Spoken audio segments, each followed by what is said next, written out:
And welcome to the first Dash Day. Hello from Liverpool.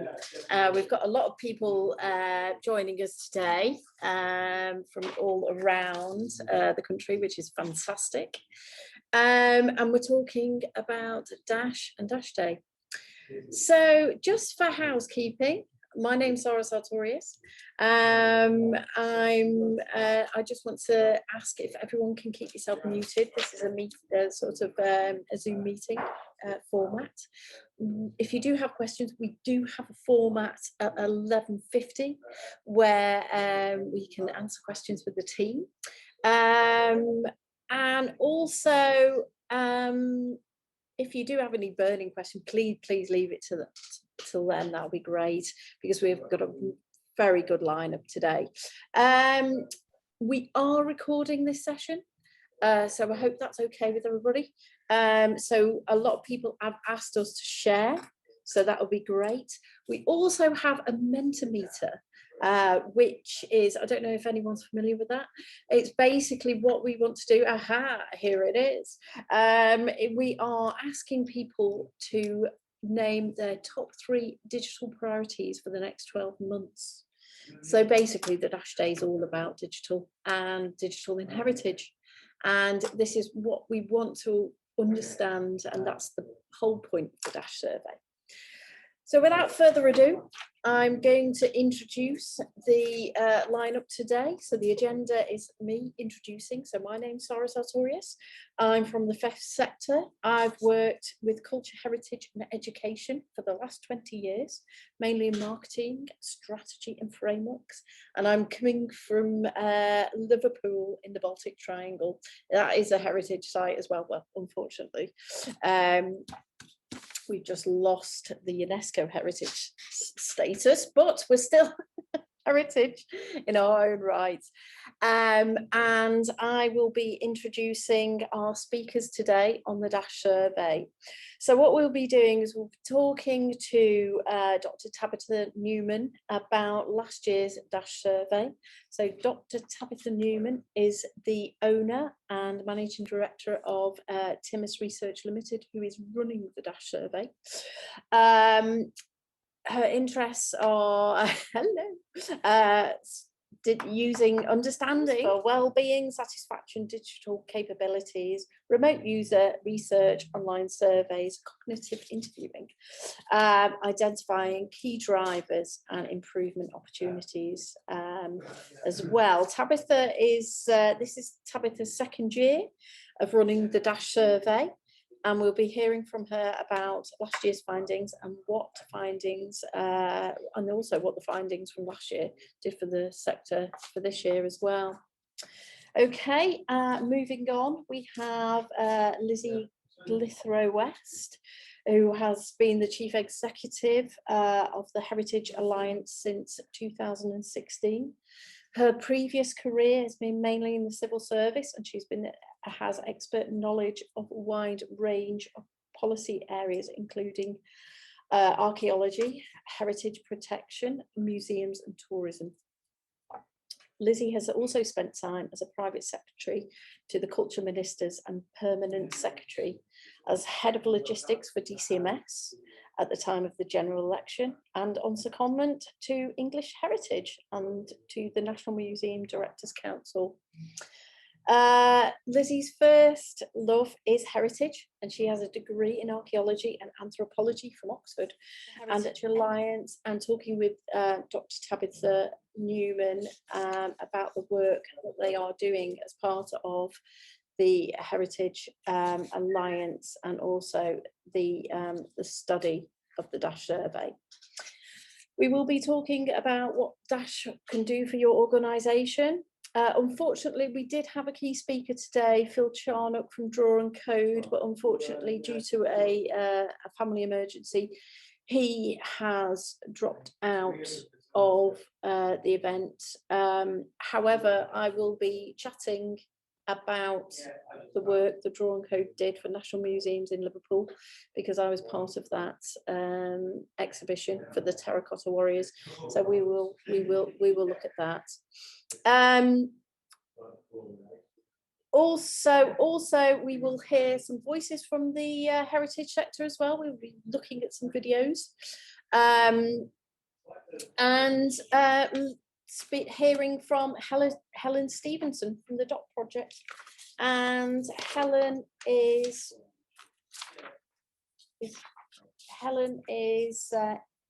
introducing Helen. Helen has a focus on passion for tech for good, Associate Helen Stevenson from the DOT project, with a broad skills spanning strategy, business development, delivery, change and project management. Helen has worked on transformation projects for the private, public and third sector. Helen is currently working on the Heritage Digital Academy for an innovative digital skills development programme for the heritage sector. Helen is passionate about equality, diversity and inclusion, and is leading on efforts to improve governance and leadership level at the Together Trust as well. So that'll be great. And at the end, we'll be having a Q&A session with the team. So in a nutshell, what is heritage? What is the DASH survey? So in a nutshell, the DASH survey is a survey containing 34 questions that ask people about their digital attitudes, digital skills relevant to the heritage sector, and the organisation support they get for working digitally. When answering these questions, which we are hoping to get 10 individuals, we can correlate the information as a big picture of the overreaching skills for that organisation. This will be returned back in the form of a dashboard. So we've got this fantastic little diagram here that shows the kind of information transfer. And the team will deliver some guidance regarding the results as well. So it's basically an audit of the digital skills within that organisation. However, that information also goes as part of the national report. So what we really want to highlight today is that if we get as much participation as possible, we get a better picture for the heritage sector of where we are within skills and what the needs are, and that can really affect sort of strategy, can really affect sort of skills available, and even possibly funding. But without further ado, so we're going to talk about how that process works. So without further ado, I'm going to hand over to Dr. Tabitha Newman from Timmis Research Limited to talk about the key findings and the skills gap from last year. Thank you very much. Hello everyone, thanks ever so much for joining us. Apologies for the slight background noise there. We think we've identified where it is and we are going to turn it off. So I'm really pleased to be able to talk to you about DASH today. And I thought that it'd be really handy for us to have a look back to last year when we ran it in a little bit smaller scale and have a look at some of the findings that we got. So let's begin by having a look at some of the findings in terms of individual attitudes and skills towards digital working. Overall, we found that the attitudes to digital were pretty positive, but very pragmatic, and that's not a surprise that people found that digital was useful to them where it offered clear and tangible gains to them in role. And that's not a surprise to me, given that we also sometimes work in other sectors, notably in education and in the health sector quite often, as well as local council. So the idea that digital as an enabling factor was a useful thing, but that otherwise it could be a time-consuming thing, it needed to be clearly relatable and useful in role in order for those digital skills, for the attitude to want to learn them to be a positive one. In employed staff in the heritage sector, we found that levels of digital skills were relatively high when it came to, particularly when it came to generic digital activities. So things like video conferencing. Bear in mind, we were running this, it started in April of last year and finished at the end of July. So it was right when the pandemic was hitting and people were moving towards digital, and very quickly upskilled in terms of very practical ways to meet and work in digital spaces rather than physical spaces. So it was really fascinating to watch that transformation. And other generic skills like handling basic data in Excel or understanding data security issues were very, very well understood. But there was lower confidence in terms of things relating to social media for promotional activities, collaborative digital working strategies using things like Slack or Basecamp or Teams, or those kinds of collaborative sharing and dropping your work into a shared space. And working live within those shared spaces, that was something that was that there was less confidence about. Similarly, some of the important legal requirements to produce materials that are accessible to all, to deal with copyright, those are things that a lot more people felt unsure about. So that was very interesting to see, and particularly interesting for us because these are things that are very sector specific, and they helped us on our journey to begin to better identify the digital skills that are very explicitly relevant to the heritage sector. I think one of the things that's particularly fascinating and again something that is open to all people working across all sectors is that people are looking for opportunities to share practice informally, to swap skills with others working in similar circumstances, perhaps in other organisations. And this is such a fundamental human need. I just think it's absolutely brilliant that we can remember that the digital is second, it's the people that should come first, and that technology should be enabling us to work better.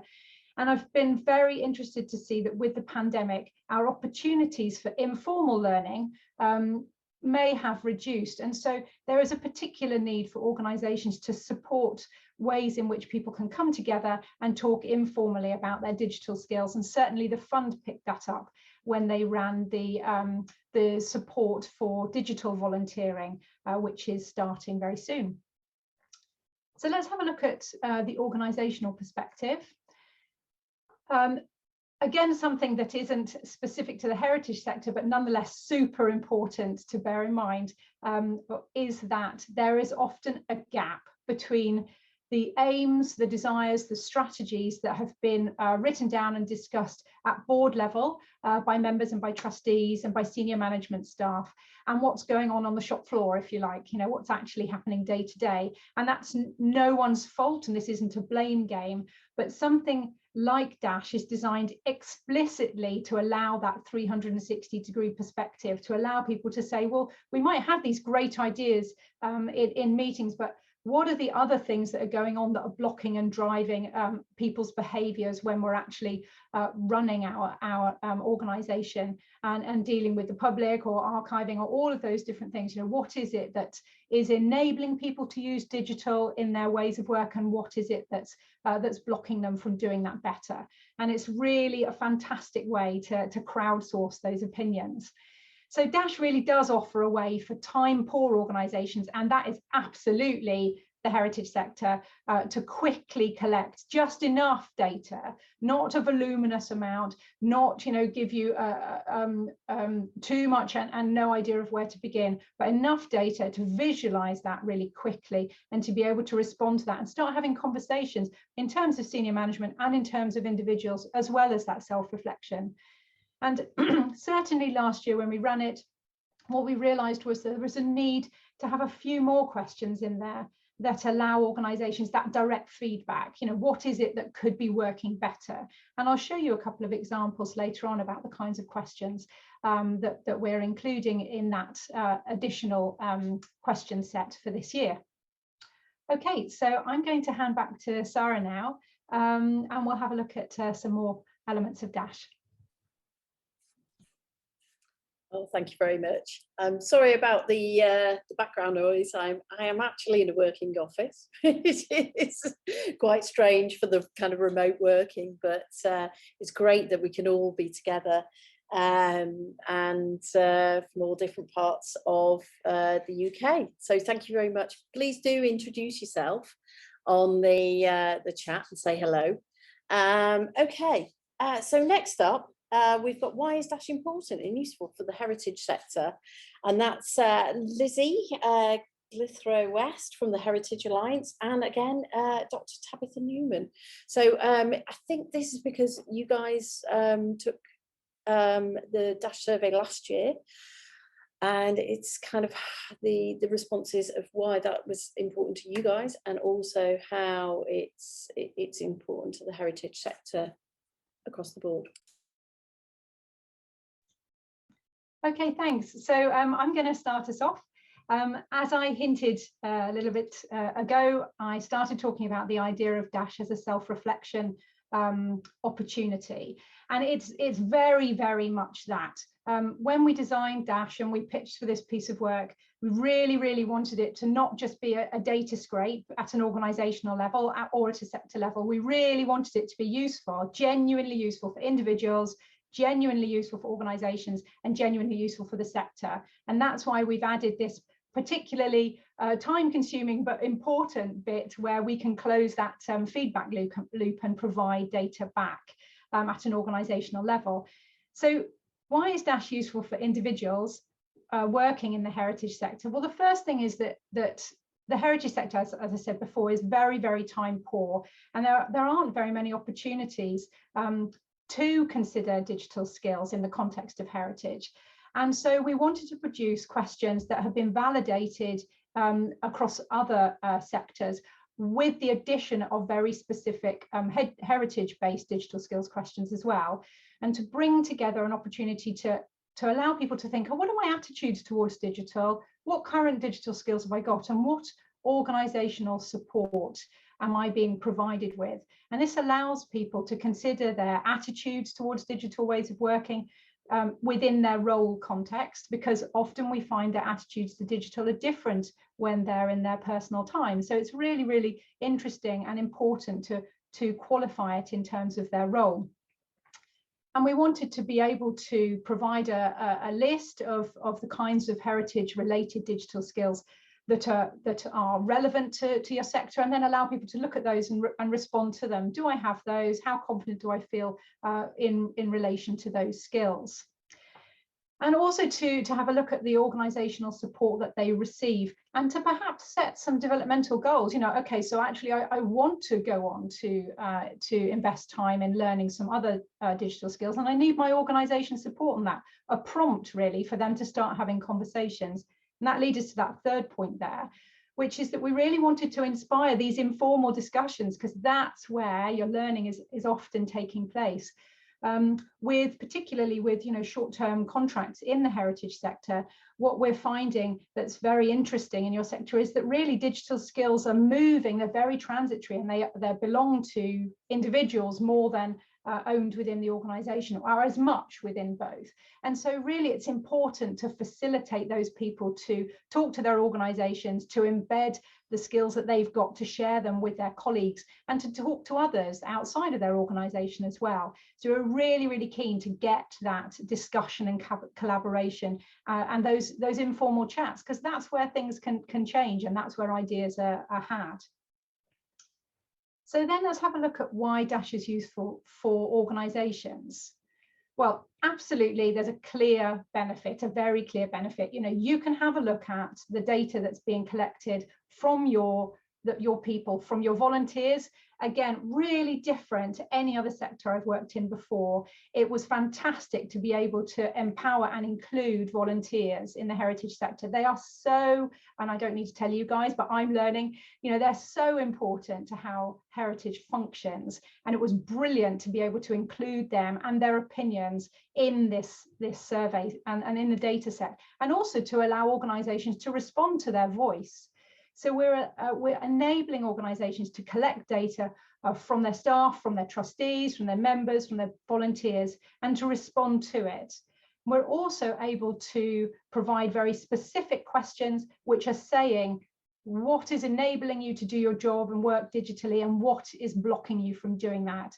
And so organisations can see and clearly look at those questions and the free text answers and say, okay, actually, we've got an issue here, we can improve ways of working here, we've got an untapped opportunity here. And it's lightweight, but very, very powerful. And that's certainly what people are finding from last year. And so that's what we really want to ensure that we share today. And then finally, as I spoke at the top, it's just a fantastic thing to look at a 360 perspective, to compare strategies and ideas that might be happening in a boardroom level with what's happening on the ground, because that's why Dash is built on these three fundamentals, that they are, yes, digital ways of working are enabled by individual attitudes and confidence, they're enabled by the digital skills that individuals have, but they are also enabled by the organisational support that they get for that. And if you don't have that, then with the best will in the world, you might have fantastic digital skills that could really, really improve the way that your organisation works. But if you're not allowed to engage those, then it's just not going to happen. So this 360 perspective is really, really important.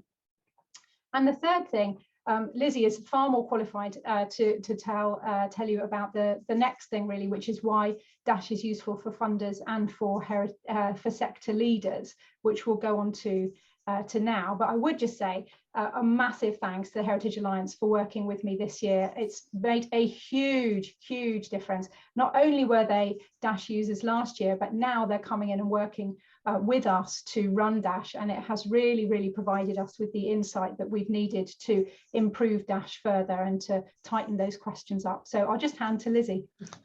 Thanks, Tabitha. Hopefully you can hear me. Always worth checking. Good. Stealing my thunder slightly there, that I was going to start off by saying it's been a real pleasure to work with Tabitha and the team this year. I'm really passionate about good data, and going to talk for just a minute about why it's useful for all of us to engage with the Dash survey. So the Alliance used the survey last year. We've been going through our own period of transformation. So we've delivered a lot of capacity building and programs for the sector, and I think you're going to hear about those a little bit later. But we've also been going through our own process of putting in better systems, from CRM to new websites, and understanding I suppose everything from the capabilities and the skill of staff and their views on this, but through to gaps where people are nervous, where they might need a bit of extra support. All of this is really useful to be thinking about how you take everyone with their different roles on a journey of whatever digital transformation you're actually doing. Now, for some organisations, that's starting at the beginning of a journey. It might be putting in a website, it might be doing social media for the first time. Some organisations, it might be going through to kind of real innovation in kind of new ways. And I think having a sense of that 360 view that Tabitha was talking about is really important. And we know that a lot of small and medium-sized organisations were pretty well represented last year with the programme. What we want is the full range of organisations to be involved, from the tiny volunteer run, and I know some small organisations are with us today as well, but all the way through to bigger organisations. Because what we really need is to get that pan overview of what the sector as a whole feels about digital, feels about what they need into the future. And that will help us as an alliance in our advocacy work, and also the funders we work with, to really understand what the direction is, where investment needs to happen into the future. So all sizes of organisations can really benefit from taking part, as Tabitha has said. And essentially, encouraging participation. Leadership comes from all levels in an organisation, not just from the top in any way. And being part of this and having Dash champions in your organisation sends a clear information and a clear message to boards that they can use, to trustees, to leaders, to have a sense of the needs of their staff, the capabilities of their staff as well, and kind of what your organisation can achieve as a whole. So many organisations we know over this period, and it's so useful to see what came out of last year, Tabitha, and kind of hear those gaps and hear the direction people are going in and some of the areas that they're still nervous in. So why is this really important to us? So I think it's important to us as a heritage sector and a heritage and museums and cultural sector as a whole, because it really helps us. It's a tool, so it helps us to help ourselves, but it also sends a message to funders, to government, etc., about what it is we're really good at, what it is we're capable of, what are we doing to help ourselves, but also where might investment be needed next to help us really bridge that gap to innovation. And some organisations not feeling like they're there yet. So what is the specific area that your organisation might need into that future? So it really helps us to build up the bigger picture. Where are organisations? Where's the whole sector on that journey? And will help us have better data.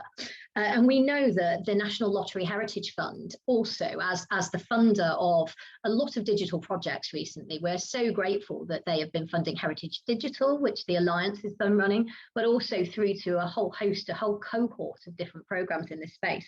And we know that as a result of the last year's DASH survey, they reconfigured and expanded their digital skills for heritage support programmes and have brought out numerous future tranches. So this is a tool, but it's also an ability for you to be able to say, this is what my organisation needs, and we know that it will have tangible results in what the funders will be able to prioritise into the future. And I think also doing the survey really helps us as a sector to get the most out of these programmes. We'll go into this knowing and having more of a sense of our organisational capabilities, but also the tools will be able to direct those who filled out the survey to resources that are already there as well. So it will help us to get the best out of the investment that's already happened and shapes the future as well. So I will stop there, but please do get involved. It will help you, but it will also really help us to advocate for change. Thank you, Lizzie. So I'm actually going to give Sarah a short break. I'm the person running in the background. You'll see dropping into the chat. I'm Delphine. I'm the head of development and membership for the Heritage Alliance. I am very much and very happy to wear my DASH cape today. I'm not only a DASH part of the DASH team delivering it, but I'm actually also a DASH champion as well. So it's really, really exciting. I took it last year, and when we had the opportunity to take it on again this year, I got really, really excited because I saw the difference that it made for me last year in just knowing that on a strategic level for my role, I had access to information to help that planning, but also I had that space for self-reflection. So it's not just, don't just listen to the expert, listen to people that have done it as well. I've really, really enjoyed it. So we're moving on to a next section in the presentation, which is, really what can DASH do for you? And I know Tabitha, I've got some exciting new things you want to tell us about. So passing over to you, but really, yeah, really excited. Thank you everybody for being here. Thanks, Delphine.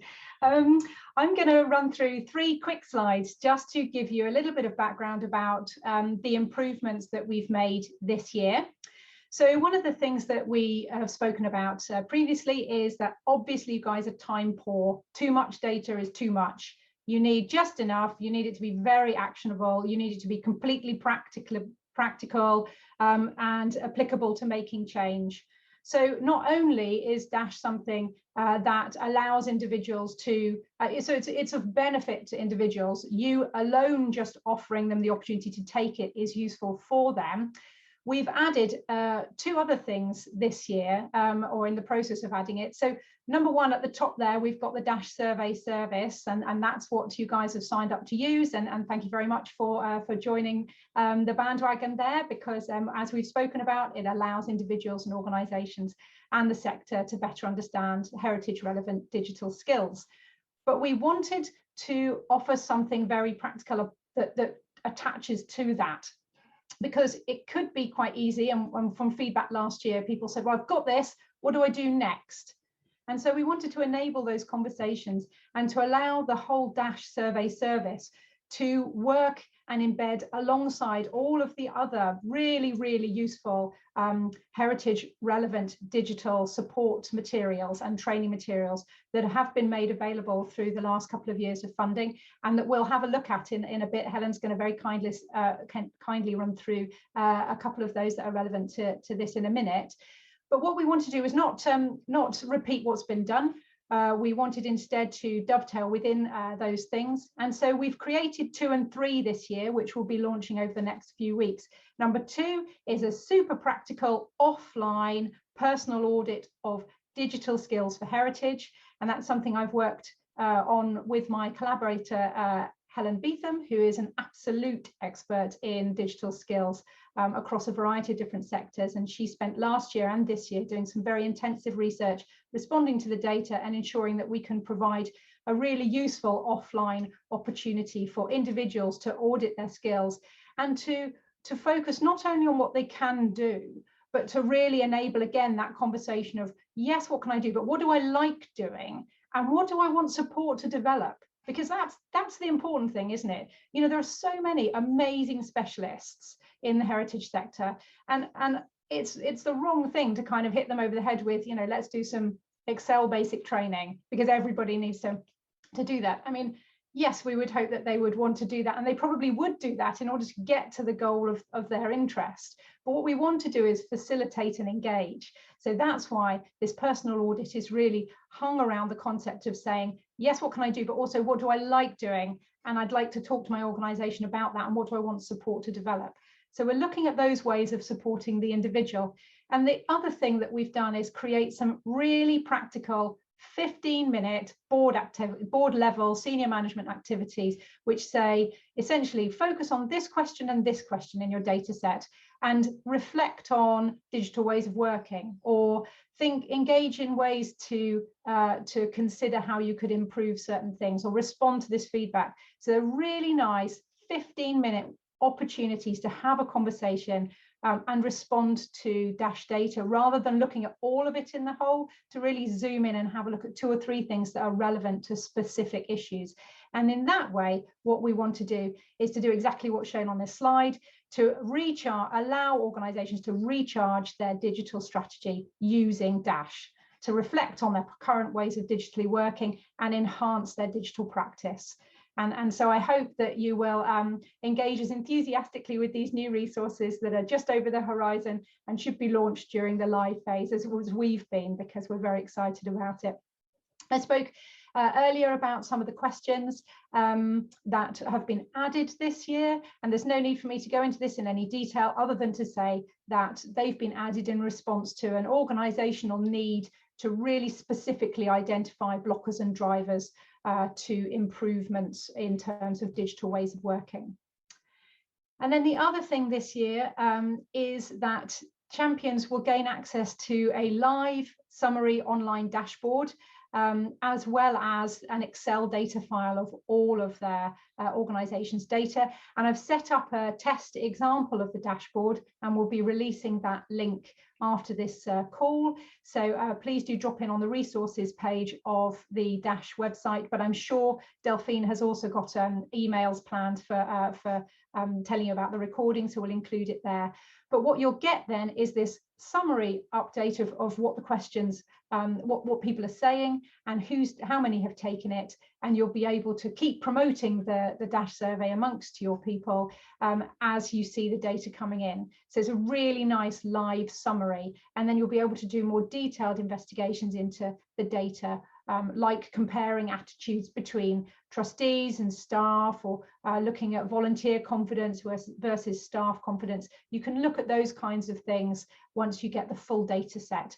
And some of those board activities really do drill into 1 or 2 of those things. So we're trying to ensure that you don't spend any time, any unnecessary time wondering what to do. You can zoom straight in using these resources. So I'm going to hand over to Sarah. I hope I'm on time.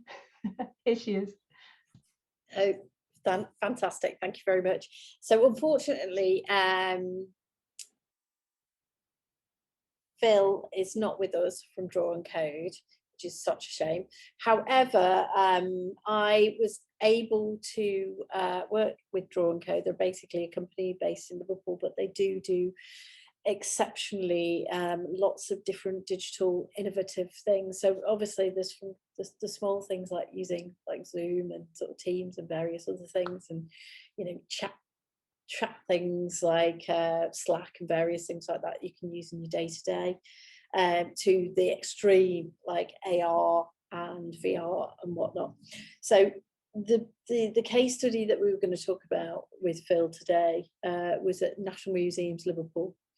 Now that was part of the Terracotta Warriors exhibition, and to try and bring some of the artifacts in to the World Museum in Liverpool from China was quite a hard process, and to kind of illustrate how, you know, they'd been found, and the whole story of the terracotta warriors was like was so wide. How could you fit it in that one space and one exhibition really space to talk about the vastness and this whole story, you know, the dynasties in China and how this is influenced. So it's very much this is how digital became very innovative, and how it kind of was used to kind of convey this absolutely mammoth story about the terracotta warriors, which I'm guessing like most of us kind of may know about, but having been to the exhibition and having worked on the exhibition, it was wonderful just to see how invested it was and how much more information that I could actually learn. And that was through a lot of the digital information that they had. I'm going to show you in a minute a short piece video about it, and then I will be quiet and move on. But the whole thing was, it's how I use digital in the promotion of that as well. Not only was it used in the exhibition, but also how we could use elements of that to promote it, to kind of far reach out to others in a way that, you know, maybe they could travel to see the exhibition or even participate without even actually leaving their house. So without further ado, I will share my screen with you and show you this wonderful video.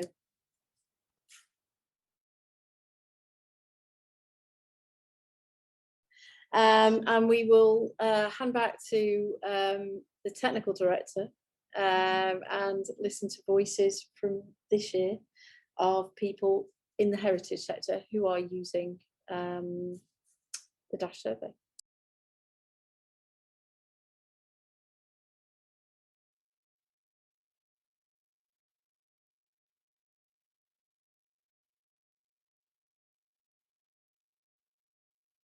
So I'll just chat through this whilst Delphine queues up a couple of interviews that are very kindly provided to us from 2 users of Dash this year. What I've done here is summarised how people currently have told us they are using Dash. So it's really, really useful because we've asked you at the top, as you know, what your digital strategies are, and we'll be thinking this afternoon when we talk to Dash champions, and that's a session you guys are very welcome to join as well if you want to network with other Dash champions. We have a session running then. But this is what people are telling us so far, and we'll be asking that question again at the roundtables this afternoon. People are really interested in identifying skills gaps, using Dash to act as a starting point of a new digital strategy. That was a strong theme last year from organisations, which is why we've created the Recharge resources. To identify skills gaps for recruiting new trustees, that was a really, really nice idea. You know, a tiny organisation who really does need to find and identify the right person to fill the gap on the trustee board. Obviously, to support training and development is a really fantastic and very robust reason for using Dash. And to support an organisation's move to online digital formats and understand how they can do that in terms of the tech that they've got and that they need, and in terms of the individual skills that they've got and that they need. So Dash helps them to consider those.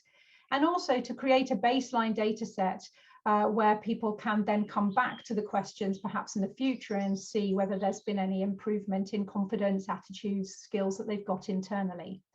So Delphine, can I hand to you?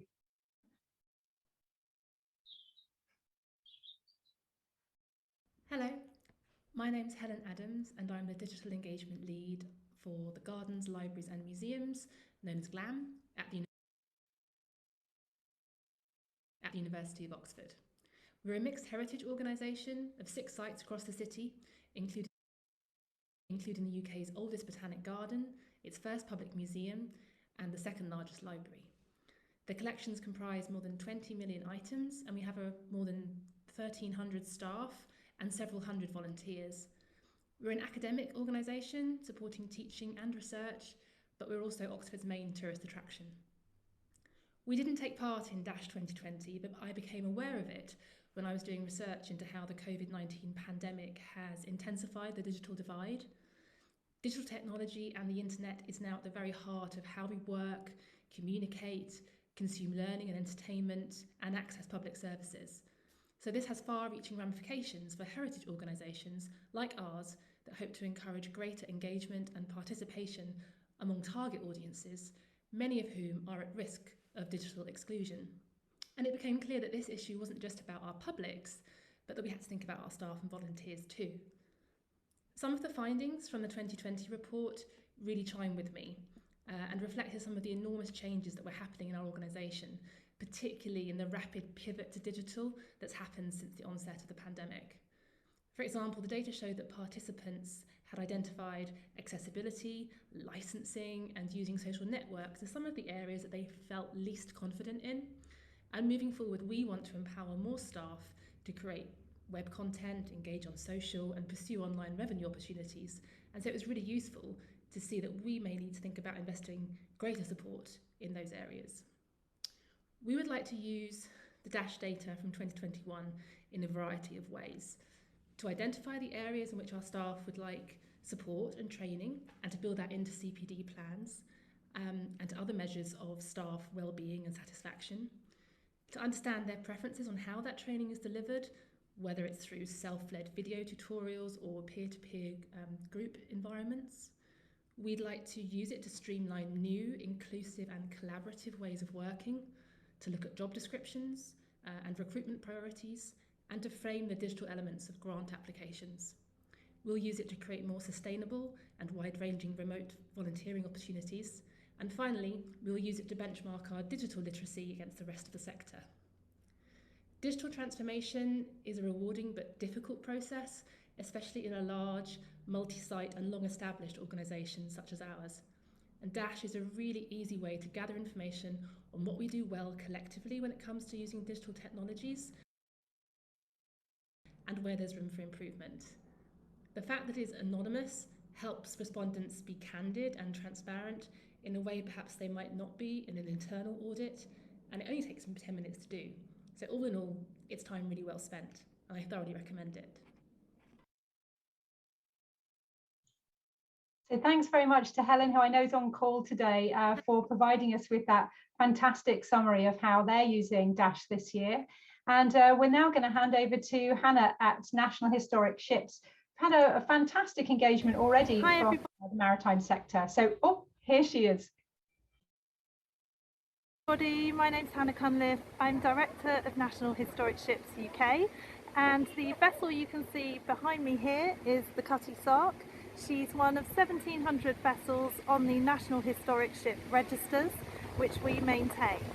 And our job as an organisation is to look after the interests of these vessels and also the supporting infrastructure and skills that go into conserving and maintaining them. We're a UK-wide body, but we actually have a relatively small team of 5 staff and 2 volunteers. And we're taking the Dash survey this year so we can look at our digital needs as an organisation. Last year during the pandemic, within the first couple of months of lockdown, we had moved our services online and quickly were delivering about 95% of those services digitally. Not something we'd ever done before, so it was a big adjustment. And the Dash survey will help us to find out how our team is working with those new skills, what the gaps are moving forwards, and how we can start to plan a digital strategy for us as an organisation. I'd encourage anyone in the heritage sector to sign up for the Dash survey. It's very easy to complete, it takes about 10 minutes, it's free, and it can help you look at your digital needs going forwards. The other thing about the Dash survey is it's a collective effort. As a sector, it will help us to identify our skills gaps across the whole of heritage, and it will help umbrella bodies like National Historic Ships and the Heritage Fund to think about the support we offer moving forwards and how we fund new opportunities. And before I close, I'd like to give a big shout out to the Heritage Fund, to Heritage Alliance and Timmis Research for making the Dash technology possible for us all to use. Thank you.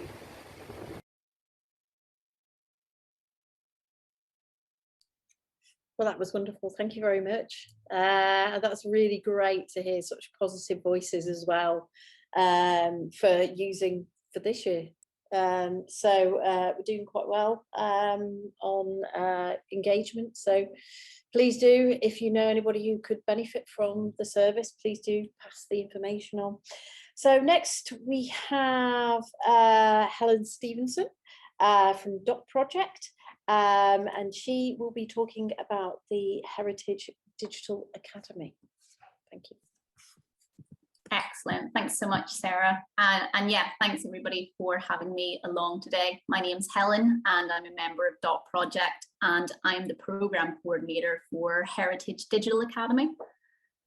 Heritage Digital Academy, who we are, we're a unique consortium of organisations that have been brought together to support the heritage sector through a series of training and learning programmes. We are the Heritage Alliance, Naomi Corn Associates, Dot Project, Charity Digital and Media Trust, who some of you may have worked with before. And we've been funded by DCMS through the Heritage Fund Digital Skills for Heritage initiative. And our vision is to support the development and resilience of the heritage sector.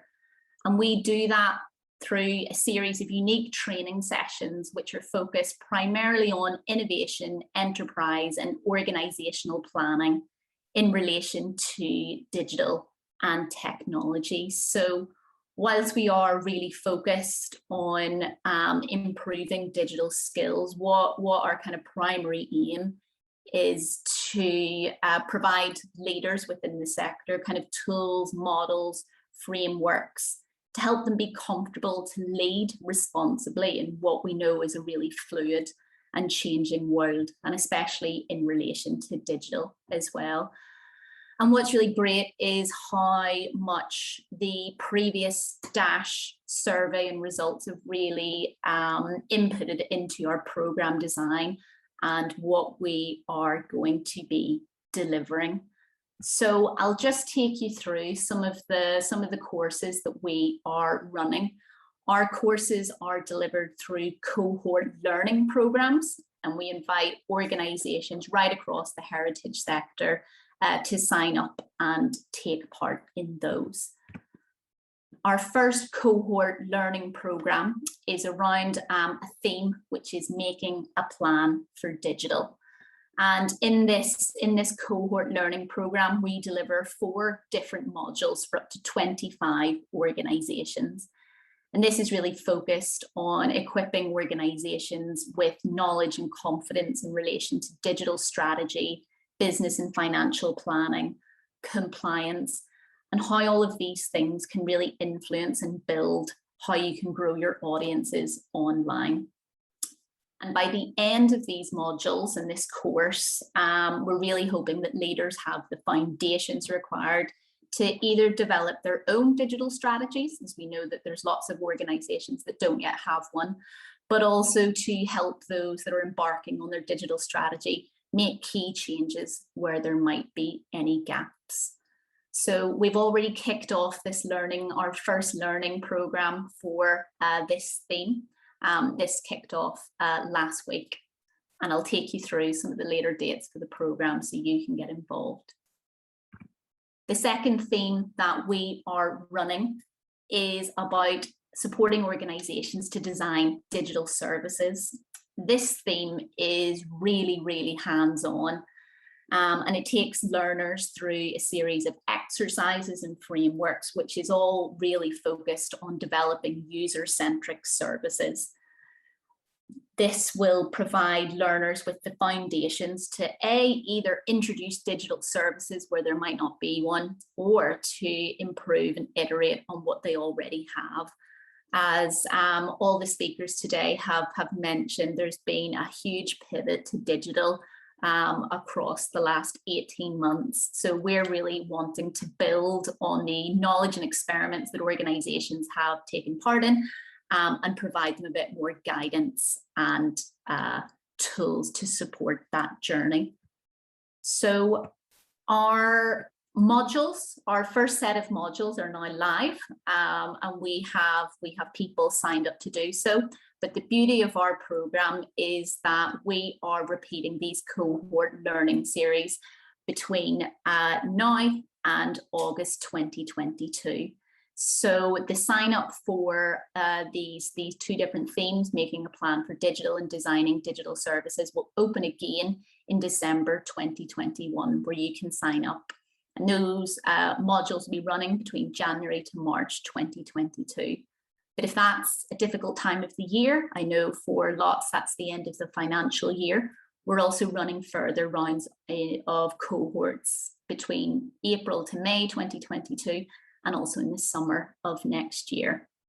And we did our own consultation, as well as looking through all of the DASH results from last year. And something that we heard a lot of, and has been mentioned lots today, is the time poorness of the sector. So if signing up to take part in 4 modules seems like a lot, we'll also be running a series of one-off webinars and workshops as well, which we're due to launch in the coming weeks. So if you can't commit to 4, there's still lots that the program can help you with. I've included the link for those that want to sign up. I'll drop it in the chat as well once I've stopped screen sharing. And just like to summarize and end on, I'm really, really excited to see the results of the DASH survey this year. I know there'll be so much incredible insight that we can feed into our program and make sure that we're delivering training and resources that is the most relevant for the sector as it is right now. And I'll pass back to Delphine. I think, or Sarah, sorry. That's okay. Thank you very much. Thank you very much, Helen. So we're going to end now very briefly. I think there's been a few questions through in the chat, but do you have, we've got a Q&A with the DASH team. So does anybody want to raise a hand, or do you have any questions? It's also worth saying that if you have any questions after this event, then you can email us. And also that, I'm not wanting to put them on the spotlight, but we have Helen with us today, and she provided that first video there. And what's nice is that she signed up both as a trustee of a very tiny heritage organisation and in her position as coordinator for GLAM at Oxford University, so it's the Gardens, Libraries and Museums. So if you did want to also ask her a question, Helen, I hope you wouldn't mind joining into the Q&A as well. But if you do, just pretend you can't hear me. So do we have any questions at all? I know we haven't got long to go. Yeah, and I think as well, I know a few people have already asked, what are the results for the digital to priority that we've shared throughout the session. So once we finish with the questions, we will share this and have a mini minute of reflection among us as to what come out of there. So that's just to keep the excitement going. But if you use the raised hand function, ideally, or that's probably the easiest way for Sarah and Tabitha and I to spot you. Alternatively, if you keep waving vigorously in your screen, or unmute yourself if it as a third option. Also, I can see a question there, Delphine. Yes, we will be sharing the slides. We are recording the session, and we will make sure that we email you with a copy of the link to the recording. And also, we will be hanging the recording from the DASH website. We're getting an awful lot of people visiting the website and looking at those resources and things like the slide deck. So we would definitely make sure that we do that, because I know that's how word of mouth is traveling.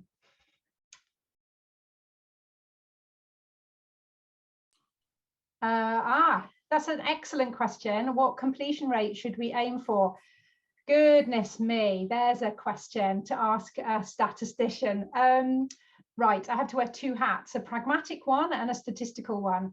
So fundamentally, there's a relationship between how big you are and the proportion of people that you need to try and get to respond. That's just a reality check on stats. So if you have, 100, more than 100 individuals, then, broadly speaking, aim for kind of 20% of your survey set, of your staff, trustees and volunteers to complete DASH.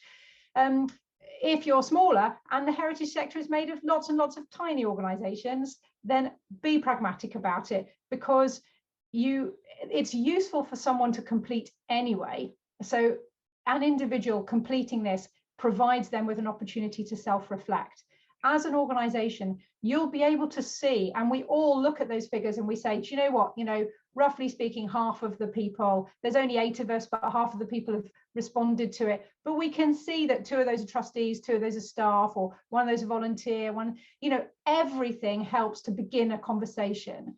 Whether or not that conversation happens, as a result of DASH, or whether you continue to use DASH during the live period and promote it further. One of the things that people are starting to do actually is, when you're given the live dashboard, it doesn't contain the free text, which can be a little bit more sensitive. And that means that some organisations are sharing their dashboard links across the organisation, saying, look, this is the data we've collected so far. Isn't it interesting? If you haven't done DASH yet, please join in and add your number to and your opinions to this. And that can really help to galvanise and engage people. And it's just such a brilliant thing to do, and to bring people together talking. So that would be my answer to that. And how do we make sure that the results are enacted upon internally? Again, an excellent question. That is why we have created these board level 15-minute activities. If you do nothing else at an organizational level, there are 6 of them. Look at them, think, okay, right, that one seems relevant to us. It will take us 15 minutes. As part of our next meeting, we'll sit down, we'll look at those 2 questions in DASH, look at the results of them and discuss them. And that alone, very often, if not always, leads to a better understanding of your organizational processes, and a better understanding, therefore, of the opportunities to improve digital ways of working, improve the things that you deliver upon. Feedback to funders about your success. That's a fundamental thing that the heritage sector really could benefit from. Is actually, we've looked at this, and through doing this digitalized program, we've identified the fact that our staff have really engaged. Their attitudes towards digital have improved. Our volunteers feel more supported. Those things as well, they're indirect outcomes, but important outcomes to share when you have to respond to your funders. Because very often, yes, there are the intended benefits of funding, but goodness me, it's important to identify the unintended benefits that happen after a project has been funded as well. And so whenever I'm doing my other work in terms of evaluating success of projects, and I'm looking at efficiency and I'm looking at effectiveness, I'm always asking people, what were the unintended benefits? What were the informal conversations people had that changed the way that they work? And so that is what we're trying to do with DASH, not just prescribe what you can do, but offer you opportunities to do other things and have those conversations as well. That's okay. Okay, I'm just having a quick look. So Helen, yes, you've asked about how the survey deals with a range of skills needed across the organisations. That's a really important point, but also one that you internally will be able to contextualise as soon as you see your data. So very often people look at the live online dashboard and they say, oh my gosh, I've got loads of questions. How do the attitudes of trustees, volunteers and staff compare? And that's one of the boardroom activities. Look, here's your data in Excel, run a quick pivot table. This is how you do it. You'll be able to see the average opinion in terms of the score of attitudes towards digital, motivation to use digital, how you perceive your current digital skills, what level of organizational support you've got. So there are really strong quantitative metrics within this that allow you to pull that average very quickly, and we'll provide you the step-by-step instructions on how to do that for those that don't feel as confident, and be able to really see how the differences in attitude compare. And we saw that last year. We saw sometimes maybe at trustee level there was less motivation to want to learn new digital skills, but there was still an appreciation that they were important. And that's what's great about empowering the senior management team and a board level, because we're not asking everyone to be upskilled and digital experts. What we're asking is for them to facilitate their staff to do that, if it empowers the organisation and it empowers that person to do their job better. And I'm always thinking about efficiency and effectiveness. So saving time, saving money, improving how you deliver the goals that you've been set. That's what Dash can very practically help to do. I have a tendency to talk too much, so I'm stopping. Delphine, how are we doing? That's wonderful. Thank you very much. And thank you very much to everybody for taking part and joining us today. I hope that was interesting and helped to kind of explain Dash and the real sort of, the real sort of benefits of it. Here's the great information here from the survey that we've done, or survey here. Engagement, wow, engagement, website design, skills, booking system. That's interesting, isn't it? Moving to the cloud, video, lots of different things and priorities there. It does show really sort of from a microcosm to a macro level as well, doesn't it, of where digital can help on small things that can make life a lot easier to a bigger thing, and all of those things are within your reach. They really are. So that's great, and we'll take that away with us as well, won't we, guys? Yeah. I think one thing I really like in this one, I mean, there's just and just so you know, this will be shared again, so you'll have access to that. You can have a nosy, you can share it to engage people in Dash as well, because we need your help in promoting it. That's but I really love that element about volunteer confidence. We're very, very fortunate, and actually I'm going to give her a very small shout out that Josie Fraser is actually amongst us today. She's the person that made all of this possible. She made the Heritage Digital Academy, Heritage Digital, Dash. It's all down to her and the incredible passion she brought at the Heritage Fund as head of digital. And I think we've got this brand new bit of funding that has been released. I can't wait to see which project have been awarded around volunteer confidence, and I think that's just such a nice new space to engage new audiences and get people on board with your organization. So yeah, really, really happy to see that on there. So that was my little pinch of salt on the digital priorities.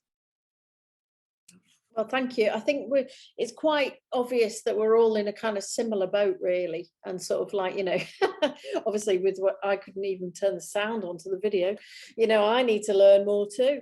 So it's, all of these things enables us, and I think, for me, digital is the big enabler that we can talk today from different parts of the UK, share our confidence, and also our, our worries and challenges. So please take part in the Dash.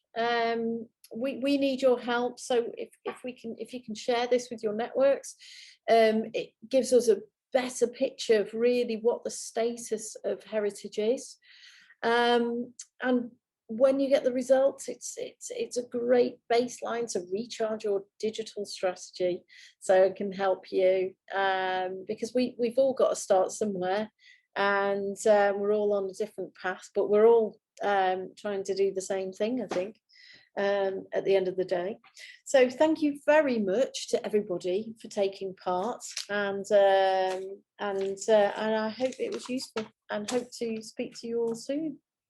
Thank you. Thanks everyone for coming.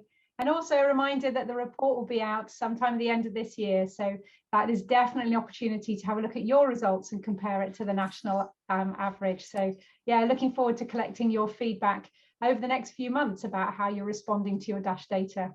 Thanks everybody. Bye-bye. Thank you, everyone. Do unmute yourself to say goodbye. We'll leave that for another couple of minutes, and then yes, looking forward to see looking forward to see our Dash master sheet to be flying with answers.